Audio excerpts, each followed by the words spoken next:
காய்ச்சல் பேயோட கதை இது. ஊர் முழுக்க விஷ காய்ச்சல். சிலர் குட்டையா போறாங்க, முகமெல்லாம் காயங்களா இருக்கு. எதனால இந்த காய்ச்சல்? வாங்க பாப்போம். இந்த பக்கம் ஸ்கூல் முடிச்சு 3 ஃப்ரெண்ட்ஸ் சைக்கிள் ஸ்டாண்டுக்கு போறாங்க. அங்க இருந்து சைக்கிள் எடுத்துட்டு 3 பேரும் ரோட்ல போறாங்க. இப்ப போற வழியிலேயே திடீர்னு மழை பெய்யுது. மழை வருது, வாங்கடா அங்க போய் ஓரமா நிப்போம். நீங்க போங்கடா, நான் மழையில நனைய போறேன் சொல்லிட்டு ரவி மட்டும் சைக்கிள்ல மழையில நனைஞ்சுக்கிட்டு போறான். இத 2 ஃப்ரெண்ட்ஸும் ஓரமா நின்னு பாக்குறாங்க. ரவி வீட்டுக்கு போகாம தெருவை ஃபுல்லா சுத்தி சுத்தி மழையில நனைஞ்சுக்கிட்டே போறான். நனைஞ்சிட்டு கடைசியா வீட்டுக்கு போறான். என்னப்பா, எனக்காவது காய்ச்சல் வர்றதாவது? அப்படியே காய்ச்சல் வந்தாலும் எனக்கு ஒன்றும் ஆகாது. இப்படி காய்ச்சலை பத்தி அலட்சியமா பேசிட்டு போறான். இத பார்த்த காய்ச்சல் பேய், ஓ உனக்கு காய்ச்சல்னா அவ்வளவு தைரியமா? காய்ச்சல்னா என்னன்னு காட்டுறேன் இரு. காய்ச்சல் சக்தியை அனுப்புது.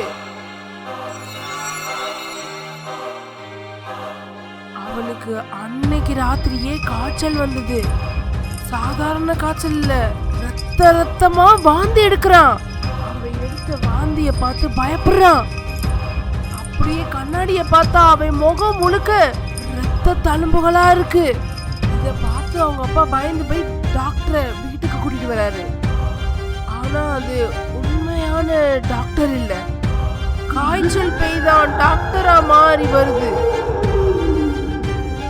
இப்போ காய்ச்சல் பேய் அவனை செக் பண்ற மாதிரி பண்ணிட்டு, இப்போ ட்ரீட்மெண்ட் பண்ணியாச்சு, நாளைக்கு வந்து செக் பண்ணிட்டு சொல்றேன்.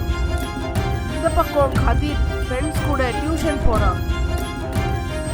போற வழியிலேயே மழை வந்து ஒரே சேரும் சகதியுமா இருக்கு.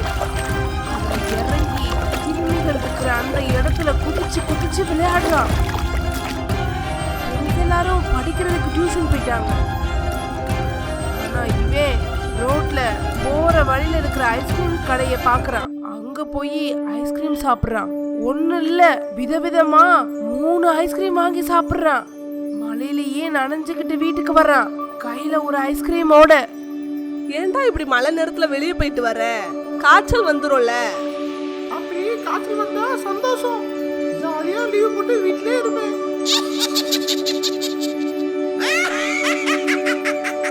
உனக்கு காய்ச்சல் வந்தா சந்தோஷமா?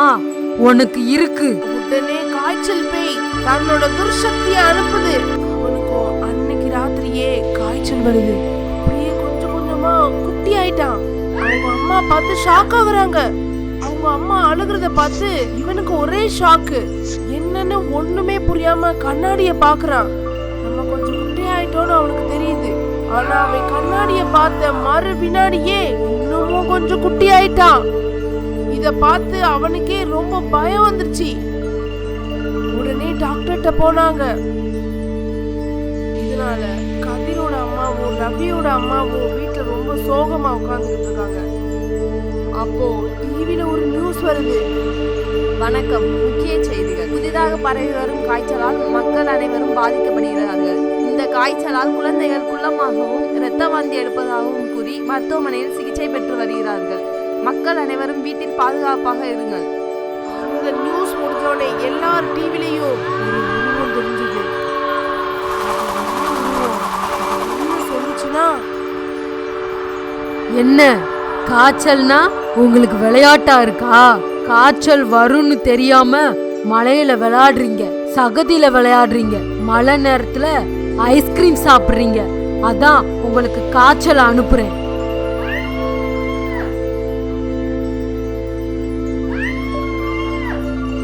என்னைய மன்னிச்சிடு, நான் இனிமேல் மழையில நனைய மாட்டேன். நான் பண்ணது தப்புதான், இனிமேல் மழையில ஐஸ்கிரீம் சாப்பிட மாட்டேன். Please please. காய்ச்சல் பேய் தன்னோட துர்சக்திய அவங்க கிட்ட இருந்து எடுத்துருச்சு. இனிமே யாரும் மழையில ஐஸ்கிரீமு சேர்ல விளையாடுறதுன்னு எதுவுமே பண்ணக்கூடாது. அப்படி பண்ணா உங்களுக்கு காய்ச்சல் அனுப்பிடுவேன், ஜாக்கிரதை.